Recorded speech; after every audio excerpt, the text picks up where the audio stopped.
Declaro abertos os trabalhos do pequeno expediente. Passo a palavra à vereadora inscrita para a fala, vereadora Inês Paz.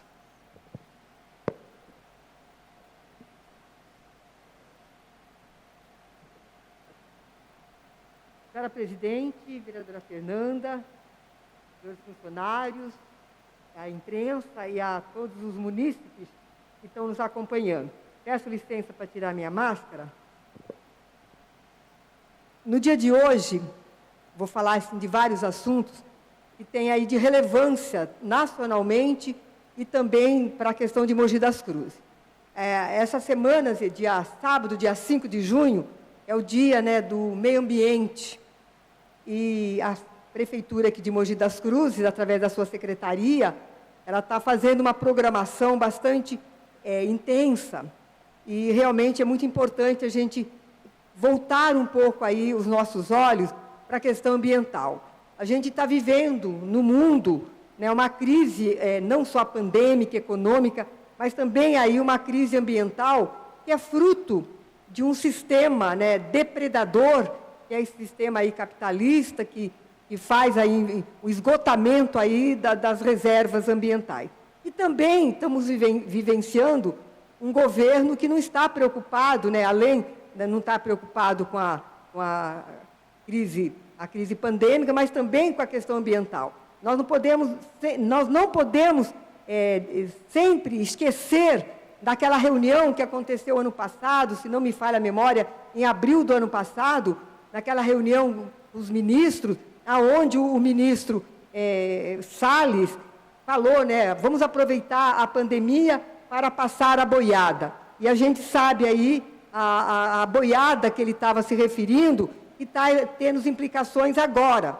E nós, fiquei sabendo que o Ricardo Salles, que é o ministro do Meio Ambiente, ele foi indiciado pela Procuradoria-Geral da República para deixar essa boiada passar, como ele falou lá naquela reunião ministerial. Então, ele faz o favorecimento aos madeireiros ilegais e ele foi indiciado. Espero que realmente tenha aí punição séria, porque o meio ambiente corre risco, a gente sabe disso, E em cima aí do meio ambiente, dessa data do meio ambiente, nós tivemos audiência aí com a nossa secretária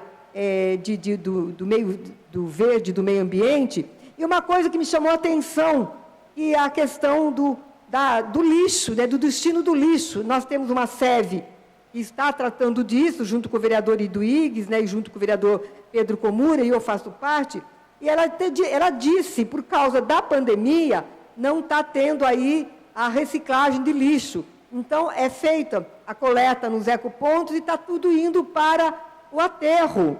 Gente, isso é um absurdo. É lógico que nós temos que ter uma preocupação com a pandemia, sim, temos que ter essa preocupação, mas será que não tem uma outra forma de fazer essa reciclagem com todos os protocolos dos nossos trabalhadores? Então, veja bem, os ambientalistas e nós, vereadores e vereadoras, tenho certeza que essa Câmara aí é contra aí a questão do aterro do lixo.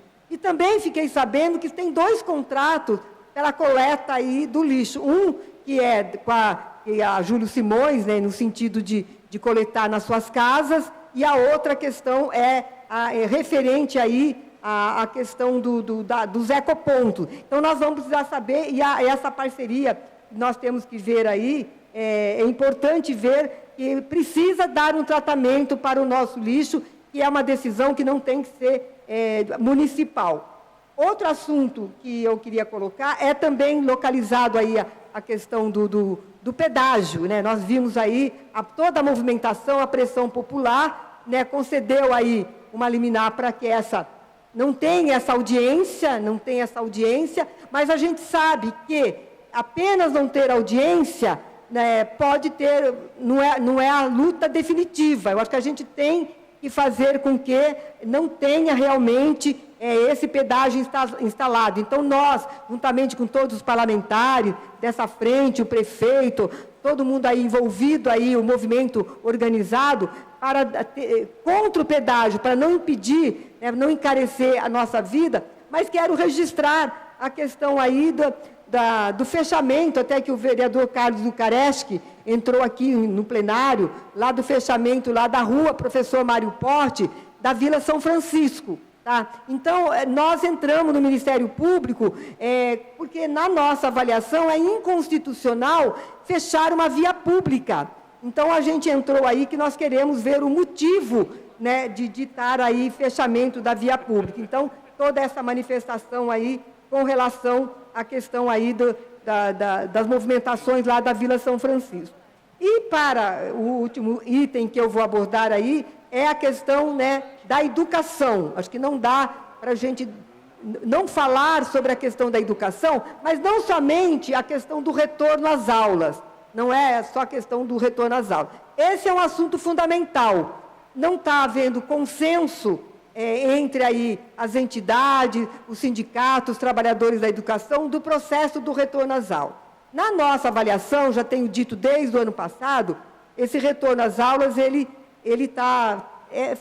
foi precipitado, sim, porque tanto você veja, no ano passado nós passamos o ano inteiro com decreto falando que não era para retornar às aulas nenhuma modalidade, nem particular, nem municipal, nem estadual, e esse ano a gente não teve esse decreto. O decreto veio todo fragmentado, e na medida que vem fragmentado, a causa aí possibilita para que cada um faça aí as suas regras. Então, o que nós temos colocado é o seguinte: ainda não foi vacinado todos os trabalhadores da educação. Agora, a prefeitura saiu no jornal a respeito aí da antecipação do calendário para vacinar os trabalhadores da educação. Vamos ver se vacinam todos, porque só a vacinação com uma dose não será suficiente, não é um retorno seguro, porque a gente sabe já que os epidemiologistas, os cientistas, já estão dizendo que com 2 doses teve gente contaminada. Então, é dizer que não dá para a gente aceitar medidas diferenciadas. As escolas subvencionadas, educação infantil, voltaram, e creche, voltaram a partir do dia 31, e as escolas administradas pelo poder público não voltaram. Então, hoje participei do Conselho Municipal de Educação e defendi, não é uma posição da Comissão de Educação da Câmara, não é. É uma posição minha enquanto educadora, uma posição minha enquanto sindicalista, que esse retorno diferenciado, ele tem brecha aí para se entrar na justiça, porque é uma rede só aqui em Mogi das Cruzes, então não pode ter tratamento diferenciado. Também nós entramos aí no Ministério Público esse questionamento aí do retorno aí às aulas das escolas subvencionadas.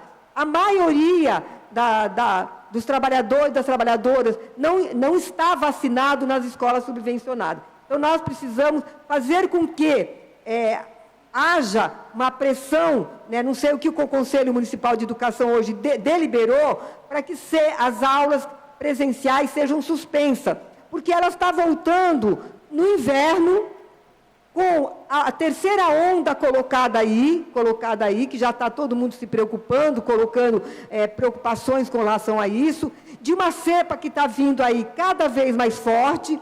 Então, eu acho que é preciso que a Prefeitura, a Secretaria Municipal da Educação, ela tome esse posicionamento de voltar atrás, porque não dá para a gente manter com essa insegurança. Então, os argumentos colocados, que é para atender a mãe trabalhadora, não é verdade, gente. Porque as crianças elas irão 3 vezes ao mês. Então, a criança que foi segunda, terça e quarta, ela só vai retornar no mês de julho.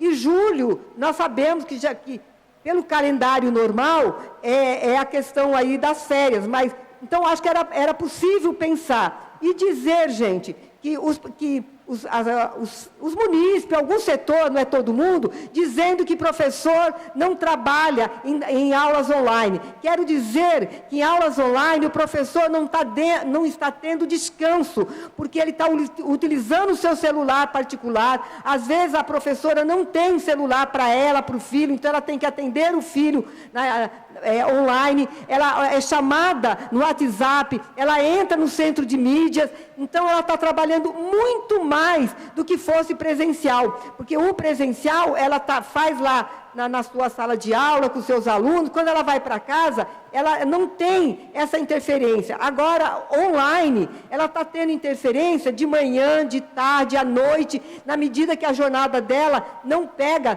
todo esse tempo. Então, para encerrar, realmente é triste de ver que todo mundo fala na educação, que a educação é prioridade, mas na hora de fazer o devido enfrentamento, de colocar uma educação de qualidade para todos, em todos os níveis, não chama toda a sociedade organizada para construir junto. Vem aí o processo já elaborado apenas para homologar. Então, para finalizar, a conquista de vacinação, para ampliação de vacinação, foi uma conquista dos trabalhadores da educação que se movimentaram junto com o seu sindicato, exigindo que nós queremos que toda a população brasileira seja vacinada o mais depressa possível. Só que a gente sabe que esse pedido não depende apenas da gente, depende aí de ter uma política séria, responsável, nacional, contra a Covid-19 e em defesa da vida. Obrigada. Você está, vereadora Inês, que assuma a presidência, para que eu possa fazer uso da fala, vereadora?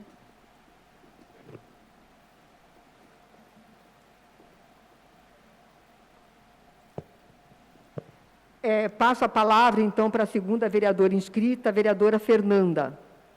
Obrigada, presidente. Vou fazer a máscara, peço licença.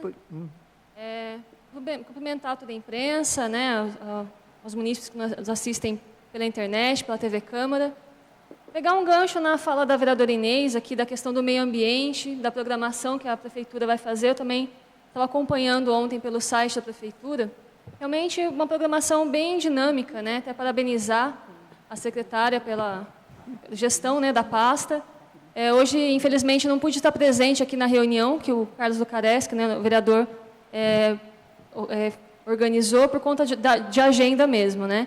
Mas o que eu achei interessante, a vereadora Inês falou muito do lixo, e a pandemia hoje também é desculpa para tudo, né, vereadora? Não tem separação do lixo, os munícipes perguntam muito isso para a gente. Então, onde vai o nosso lixo? Separa, coloca a coleta seletiva, mas acaba indo tudo para o mesmo lugar. Nós entendemos que a pandemia está aí, que há um risco, né, em todos os sentidos, mas a gente sabe que os catadores continuam fazendo o trabalho deles, né? Continuam pegando papelão, pegando plástico, pegando latinha. A gente precisa organizar melhor isso no município, organizar melhor essa função, né? Dar um incentivo para os catadores, porque, infelizmente, muitas pessoas necessitam pegar do lixo para poder reciclar. E lixo é o ganha-pão de muitas pessoas, né? O que para muitas pessoas é lixo, na verdade a gente nem poderia falar isso, né? É resíduo que pode ser transformado, pode ser reciclado e gerar renda para muitas famílias. Então, acho que o município precisa criar uma política de respeito, né, a essas pessoas que dependem dessa função e que na pandemia não deixaram de trabalhar, porque precisam colocar o pão na mesa e sustentar seus filhos.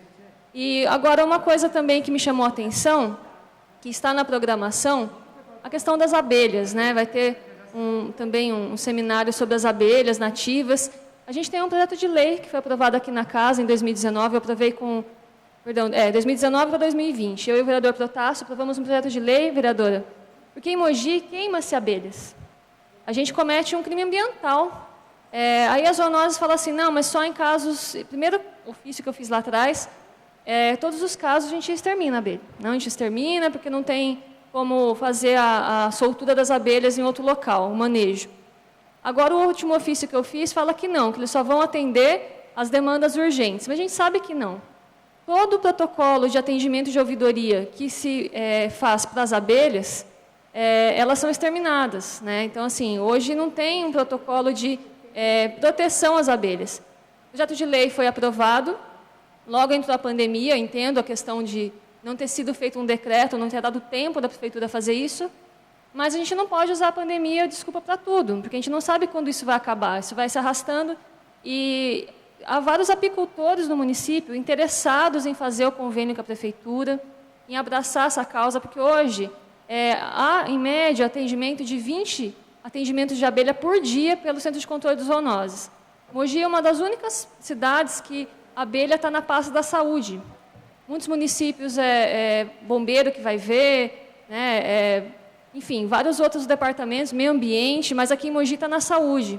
E a gente precisava fazer essa reestruturação na questão das abelhas, para que os apicultores possam receber as abelhas e fazer a soltura, enfim, né, o manejo, porque a abelha está em extinção. Nós dependemos delas para a nossa sobrevivência também.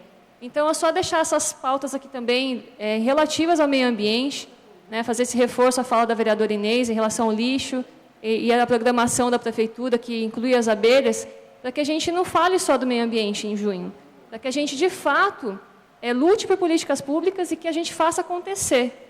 A gente agora, na pandemia, está vendo a questão das máscaras sendo descartada de forma errada.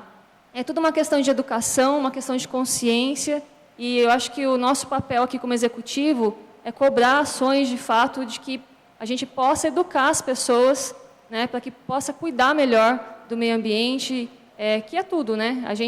A saúde única é isso, é pessoas, meio ambiente e animais. E a gente precisa preservar isso no município para que todos possam viver bem. É isso, a minha fala por hoje. Obrigada, presidente. Antes de passar a palavra para o próximo vereador, vou passar aí a presidência para a vereadora Fernanda. O Mauro do Salão escreveu. Acho que isso aí não é meu, não. Ah, não, esse aqui é. Passo a palavra para o próximo vereador inscrito, o vereador Mauro.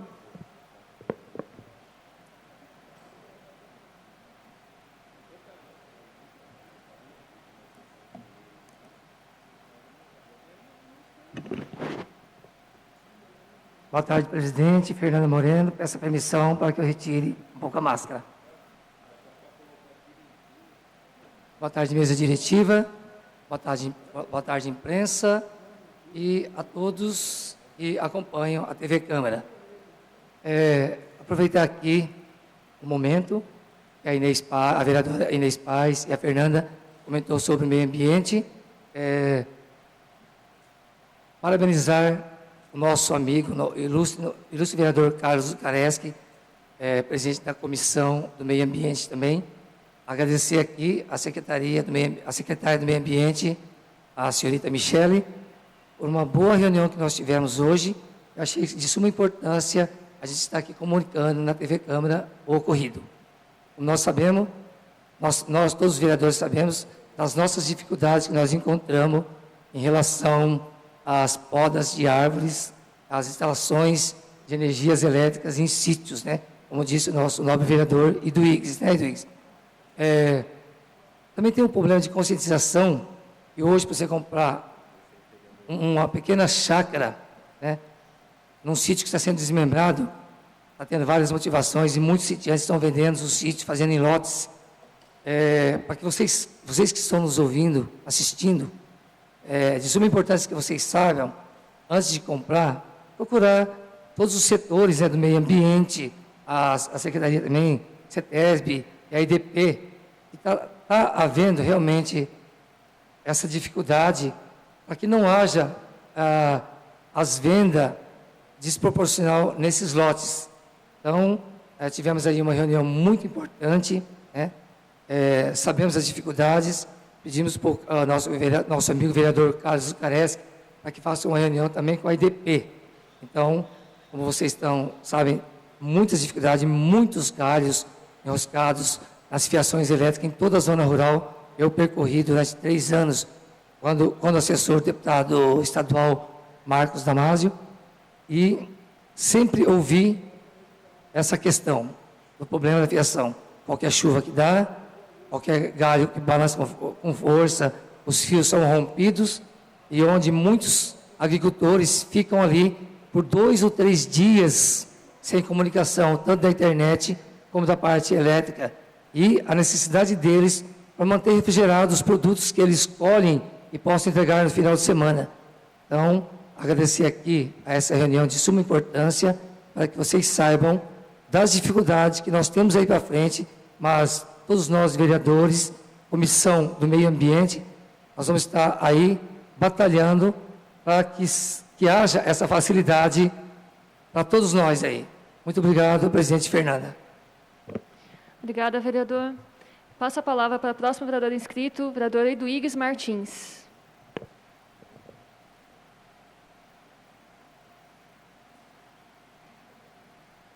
Boa tarde, senhora presidente Fernanda Moreno. Boa tarde, vereadores que aqui se encontram, vereador Inês Paz, vereador Mauro do Salão. A população nos acompanha através da TV Câmara. Boa tarde.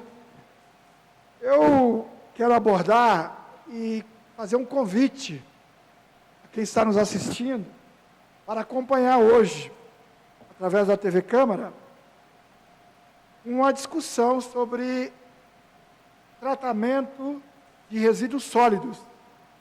Resíduos sólidos, para quem não conhece, é o popular lixo, né? E nós temos uma comissão especial de vereadores, e a vereadora Inês Paz, eu, o vereador Pedro Comura, e também nós compomos uma comissão especial e estamos discutindo o futuro da cidade com relação aos resíduos sólidos. Nós teremos aí, então, uma série de debates televisionados, também pelo Facebook, pelo YouTube, da Câmara Municipal. Hoje será o primeiro. Teremos a senhora Solange Vu, que é coordenadora da Câmara Técnica de Meio Ambiente da Condemate. Condemate é o consórcio de cidades do Alto Tietê, que envolve Mogi, Suzano, Poá, Ferraz, Arujá, enfim, as cidades do Alto Tietê, Biritiba, Salesópolis. E todas essas cidades têm o problema do lixo, tem o problema dos resíduos sólidos, tem o problema dos resíduos inertes, tem o problema dos resíduos úmidos, hospitalar, enfim, diversos tipos de resíduos. E existe uma lei federal que cada município tem que cuidar do seu lixo. Já não pode mais ficar enterrando lixo, que nem ocorre hoje. Hoje o lixo de Mogi é colocado num caminhão, passeia, viaja até a cidade de Jambeiro para ser enterrado. Quer dizer, a empresa ganha para coletar o lixo e para transportar o lixo. A coleta seletiva de lixo, de resíduos, algo muito importante. Mogi está no seu plano municipal de resíduos sólidos executar a coleta seletiva. Momentaneamente ela está reduzida, mas não significa que parou, ela vai continuar. Hoje nós conversamos com a senhora Michele Sá, que é a secretária de Verde e Meio Ambiente. Ela deixou claro que a usina de reciclagem, que fica na Vila São Francisco, ali em Brás Cubas, está em reforma, mas a coleta seletiva está em ritmo reduzido, mas vai dar prosseguimento. Essa é a nossa expectativa. Agora nós temos que discutir o todo dos resíduos sólidos. Não só a coleta seletiva. Nós temos que discutir o destino do lixo. É para gerar energia elétrica? É para gerar gás, que é um combustível? É para utilizar para compostagem, para fertilizante? Os resíduos da construção civil é para utilizar na pavimentação de estradas? É para utilizar em outra aplicação da construção civil? Os resíduos de poda de árvores, de madeira, da construção civil, é para gerar energia? Hoje existem muitos caminhos para os resíduos sólidos. Então nós vamos realizar um debate. Hoje começa com a Condemate, às 18 horas, como eu disse, com a senhora Solange Vu, que é coordenadora da Câmara Técnica da Condemate. Teremos uma discussão com o empresariado do setor, que tem tecnologia, vamos discutir também. Com os ambientalistas também. Com o governo municipal, o executivo, vamos discutir também. E vamos discutir com os agentes ambientais, as pessoas que trabalham na reciclagem. São vários temas que ocorrerão, sempre às 18 horas, nós vamos anunciar antecipadamente, seguindo as normas sanitárias, aquilo que é permitido pelo decreto municipal e também estadual. Teremos a presença de público dentro das normas sanitárias, para acompanhar presencialmente e também através do Facebook, através do YouTube, e a TV Câmara vai televisionar ao vivo todas essas atividades. Essa, então, é uma das comissões especiais que eu presido, a Comissão de Resíduos Sólidos, como disse, o vereador Inês faz parte, o vereador Pedro Komura. Tem uma outra comissão que eu apresentei a proposição e foi aprovada, que é de geração de emprego e renda. Faz parte este vereador, a vereadora Malu e o pastor Oswaldo. Geração de emprego e renda. Nós já visitamos várias entidades que trabalham com profissionalização e procuramos entender as dificuldades que essas entidades têm para colocar os jovens e os adultos no mercado de trabalho. Visitamos a Andem, visitamos o Núcleo Aprendiz do Futuro, visitamos várias entidades em Mogi, Ana de Moura, que é uma entidade lá no Jardim Lair, várias entidades em Mogi, para quê? Para que elas relatem para nós também, a associação, o CIESP, veio a ter a Câmara Municipal dialogar conosco, cada um colocou as suas dificuldades, ou da legislação, ou do mercado, ou da profissionalização. Nós também vamos realizar um ciclo de debate pela TV Câmara, falando então dos trabalhos da Comissão de Geração de Emprego e Renda. Vamos chamar as entidades que vivem esse drama, essa dificuldade. Vamos chamar especialistas, vamos discutir a economia, de que maneira nós poderemos ajudar o nosso município a gerar emprego e renda. A comissão já participou de uma reunião com o Executivo, com a Secretaria de Desenvolvimento, que nós já dialogamos também, o secretário Gabriel, sobre os empreendedores de rua, os popularmente chamados de ambulantes. Porque teve aí um conflito, gerou um grande debate. Nós estamos defendendo a reabertura das licenças. Mogi é uma cidade com 713 quilômetros quadrados, 500 mil habitantes, tem menos de 200 licenças. Algo em torno de 170. É muito pouco. Poderemos gerar renda, desenvolver os polos da cidade, os vários bairros, tendo empreendedores, sem fazer uma concorrência desleal com o comércio formal, mas eles têm que ter essa oportunidade. Por isso, essas duas comissões que eu presido, e que tenho a honra de ter colegas contribuindo de maneira importante, estão aí em pleno vapor, trabalhando. Hoje, 18 horas, a senhora Solange Vu, da Codemate, estará aqui conosco. Não só convido os vereadores, as vereadoras, mas também convido você a acompanhar pela TV Câmara, pelo Facebook, e, respeitando a quantidade de pessoas que tem que ter no auditório, também a entrada controlada de pessoas. Senhora Presidente, muito obrigado pela oportunidade. Obrigada, vereador. Bom, não havendo mais vereadores inscritos para a fala, dou por encerrado o pequeno expediente.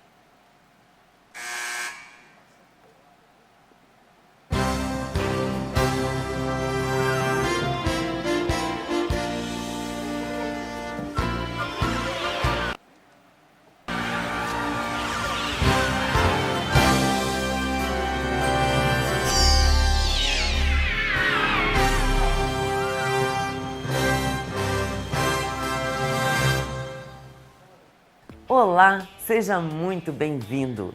Está começando mais um Dia de Campo na TV.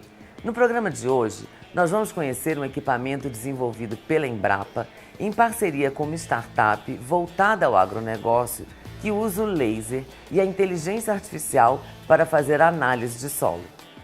E na Agência Embrapa de Notícias, você fica por dentro das últimas novidades da pesquisa agropecuária. E agora, no quadro Repórter em Campo, nós vamos conhecer a Canaflex, desenvolvida pela Embrapa Agroenergia no Distrito Federal. Confira!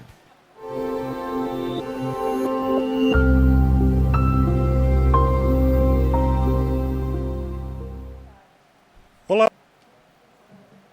pessoal, hoje a gente está aqui na fazenda Sucupira da Embrapa, no Distrito Federal, para apresentar para vocês uma variedade de cana transgênica que o pessoal aqui está chamando de Canaflex. Quem está aqui para explicar para a gente melhor esse assunto é o pesquisador Hugo Molinari, da Embrapa Agroenergia. Hugo, conta para a gente, por que vocês estão chamando essa variedade de Canaflex? Essa variedade de cana, ela tem a parede celular dela, ou a biomassa dela modificada, para facilitar o processo de aproveitamento dessa biomassa na etapa industrial. Ou seja, essa biomassa ela vai permitir com que diminua os gastos necessários para a etapa industrial do processo, ou seja, na etapa de pré-tratamento da biomassa e também da hidrólise enzimática. O que isso ocasiona? Ocasiona com que esse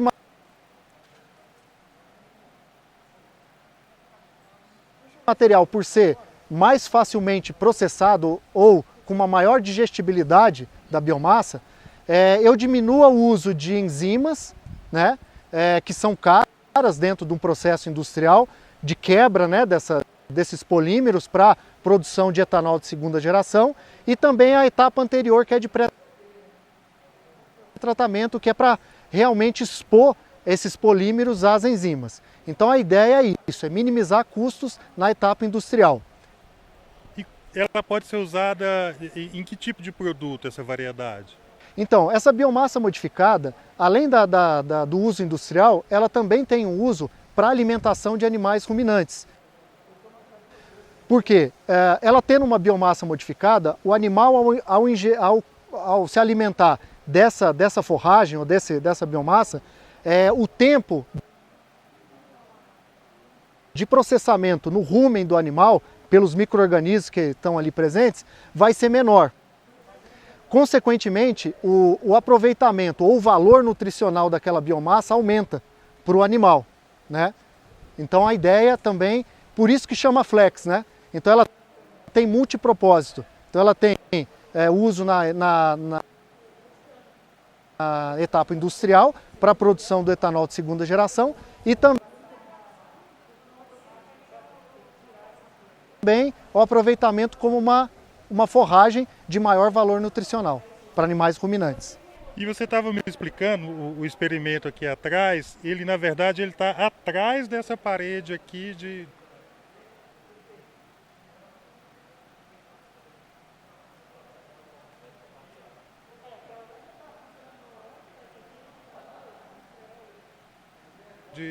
proteção, vamos dizer assim. Exatamente. A gente usa essa parte aqui, né, que chama bordadura, para justamente proteger e, na verdade, delinear o experimento que temos, né, dentro da nossa parcela de experimental. Então, essa parcela, ela é útil para proteger, né? Então, é a bordadura, chamada bordadura, e o nosso experimento, as nossas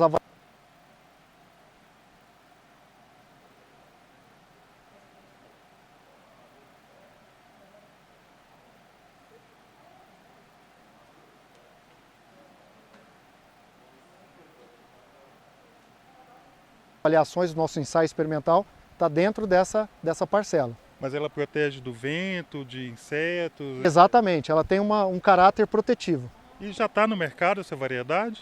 Não, essa variedade ela tem, na verdade também, dentro de uma escala de maturidade tecnológica, ela está na escala 6, né?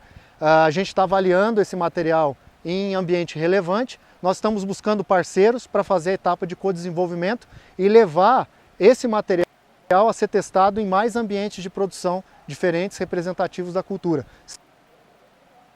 5, 6 locais diferentes, e aí que entra a parceria, entra a empresa, ou enfim, a associação, cooperativa, enfim, que tem interesse na tecnologia, e a gente ampliar os ensaios experimentais para, durante 2 anos consecutivos, né, cana-planta e a primeira soca, então uma avaliação de 2 anos, né, a gente coletar os dados necessários que precisam para compor o dossiê para submissão à CTN-Bio para o pedido de liberação comercial da variedade em questão. E quem tiver interessado nessa parceria deve agir de que forma?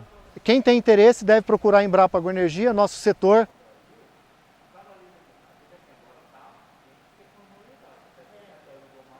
Né, de transferência e tecnologia, e lá vocês vão encontrar todos os detalhes necessários para que essa parceria, né, seja feita da melhor forma possível. Muito bem, então, Hugo, obrigado pelas suas informações. Eduardo Pinho, para o Repórter em Campo.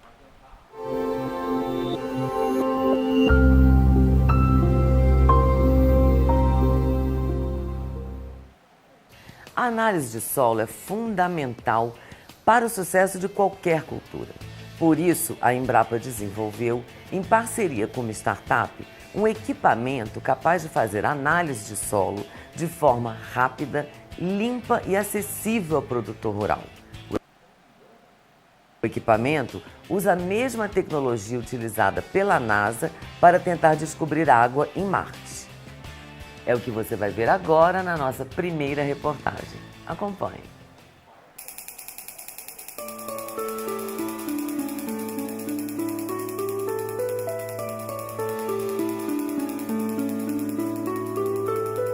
Pesquisadores da Embrapa Instrumentação, em parceria com a Agrorobótica, uma startup de São Carlos, São Paulo, desenvolveram uma tecnologia capaz de fazer análise de solo em tempo real. Isso pode ajudar o produtor a aplicar a quantidade exata de insumos que a propriedade precisa e, assim, diminuir custos. A invenção ganhou o nome de AgLibs. Na prática, é só acionar o equipamento para que um feixe de luz seja disparado na direção da amostra do solo. Com isso, é como se o laser iluminasse os componentes e nutrientes presentes no solo. O equipamento utiliza um laser para realizar a avaliação da quantidade de nutrientes e carbono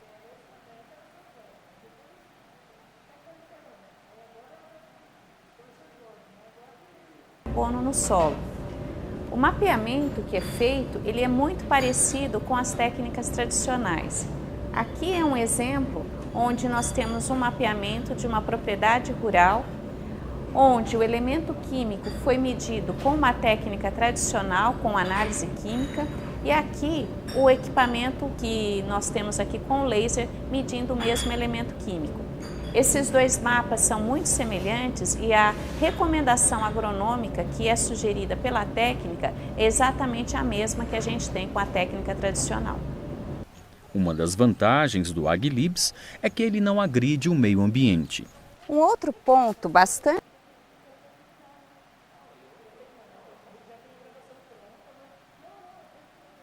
positivo dessa nova técnica de análise de solos é que ela não gera resíduos químicos, ela é uma técnica totalmente limpa e isso a natureza agradece. Outra vantagem do equipamento é a rapidez nos resultados. As análises feitas hoje demoram em torno de 1 semana para ficarem prontas. Com o AgLibs, o resultado sai na hora. É só colocar as amostras e, em segundos, já dá para saber como está o pH, a textura e a quantidade de carbono presentes nesse solo. Após ter sido feita a medida aqui no sistema Libs, nós temos um sinal parecido com esse, né, que é um espectro de emissão do plasma induzido por laser. Esse espectro ele tem informação sobre as emissões dos átomos e íons que tem na amostra. E com base nessas linhas que a gente pode observar aqui, podemos identificar quais são os elementos que tem na amostra. Então, por exemplo, podemos identificar se tem potássio, sódio, fósforo, nitrogênio e entre outros elementos que são importantes para analisar a fertilidade do solo. Se a gente, com base também nessas linhas, na intensidade delas, nós conseguimos também quantificar quanto que tem de elementos, montando modelos de calibração. Esses modelos de calibração nós fazemos usando estatística multivariada, desenvolvendo modelos com inteligência artificial. Além disso, conseguimos também extrair informações das propriedades físicas e químicas da amostra. Então, por exemplo, nós temos trabalhado aqui na Embrapa Instrumentação para extrair informações, por exemplo, do pH do solo, da estrutura da matéria orgânica do solo e também de textura, que são no caso da textura, é uma propriedade física, né? A ideia aqui é que a gente consegue relacionar a relação entre os elementos com as propriedades químicas e físicas do solo. O novo equipamento usa o mesmo tipo de tecnologia aplicado no robô da NASA, a Agência Espacial Norte-Americana, enviado a Marte para descobrir a presença de água naquele planeta. Bom, nós nos inspiramos na missão que a NASA enviou para Marte, Curiosity, e nessa missão a NASA embarcou nesse robô um sistema LIBS para fazer análise de solos. E então nós nos perguntamos, bom, se a NASA conseguiu fazer essas análises de solo lá em Marte, por que a gente não poderia fazer essas análises de solo aqui na Terra? Então, nós começamos a estudar e achamos que a técnica tem um potencial incrível, né? Consegue fazer análises multielementares de solo e também, como é um sinal bastante rico, outros parâmetros mais complexos, como pH e textura, também podem ser avaliados. Ter uma nova tecnologia para fazer análise de solo com rapidez, precisão e com menos trabalho é muito importante para os produtores, porque isso vai ajudá-los a otimizar a aplicação de insumos agrícolas e a reduzir custos com mais sustentabilidade. É a chamada agricultura de precisão. As possibilidades que a técnica de LIBS propõe para aplicações na agricultura são variadas. E além das análises em laboratório, o desenvolvimento de uma instrumentação específica que possibilita gerar um equipamento que vai ao mercado, que vai atender o produtor rural brasileiro, é um dos benefícios